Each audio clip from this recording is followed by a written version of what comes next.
ये बात बहुत पुरानी है।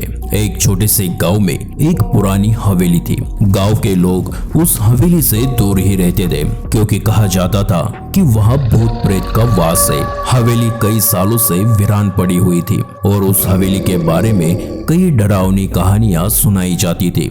रवि नाम का एक युवक शहर से गांव में रहने के लिए आया था। उसे इस प्रकार की कहानियों पर विश्वास नहीं था। जब उसने इस हवेली के बारे में सुना तो उसने तय किया कि वो रात उस हवेली में बिताएगा और लोगों के डर को बेवजह साबित करेगा। गांव वालों ने उसे समझाने की बहुत कोशिश की, लेकिन रवि ने उनकी एक न सुनी। रात को रवि ने अपनी टॉर्च और एक लाठी लेकर हवेली की ओर रुख किया। हवेली के पास पहुंचते ही उसे वहां एक ठंडी हवा और अजीब सी खामोशी का एहसास हुआ। हवेली का मुख्य दरवाजा अजीब सी आवाज के साथ खुला और वो अंदर दाखिल हो गया। अंदर चारों तरफ धूल और मकड़ी के जाले थे। हर चीज जैसे सालों से छूटी पड़ी थी।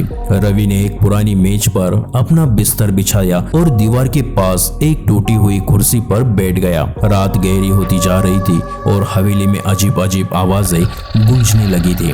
कभी खिड़की के पल्ले हवा में बजने लगते थे तो कभी सीढ़ियों पर किसी के चलने की आवाज आती थी।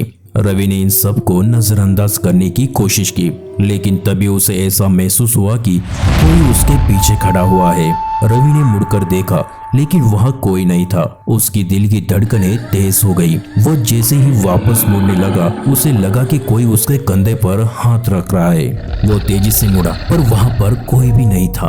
अब उसे वाकई में डर लगने लगा था। तभी अचानक एक जोरदार ठहाका गूंजा और पूरी हवेली में ठंडी हवा का झोंका चला। रवि ने डर के मारे अपना बिस्तर उठा लिया और हवेली से बाहर भागने लगा।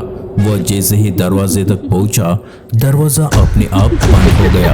रवि ने पूरी ताकत से दरवाजा खोलने की कोशिश की, लेकिन दरवाजा नहीं खुला। अब हवेली में ठहाके और भी तेज हो गए थे। अचानक उसे लगा कि हवेली की दीवारें उसकी ओर बढ़ रही है। वो चीखने लगा, लेकिन उसकी आवाज जैसे हवेली की दीवारों में कहीं गुम हो गई थी। अगली सुबह गांव वाले रवि को ढूंढने गए, लेकिन हवेली में उसका कोई पता नहीं था। बस एक चीज मिली, रवि की टॉर्च, जो हवेली के दरवाजे के पास पड़ी थी। कहा जाता है कि उसके बाद से वो हवेली और भी ज्यादा भूतिया हो गई और आज तक कोई उस हवेली में जाने की हिम्मत नहीं करता है। इस घटना के बाद गांव वालों का मानना और पक्का हो गया कि उस हवेली में भूतों का वास है। आपको आज का वीडियो कैसा लगा कमेंट में जरूर बताना, और चैनल पर पहली बार आए हो तो चैनल को सब्सक्राइब और वीडियो को लाइक करना ना भूलिए।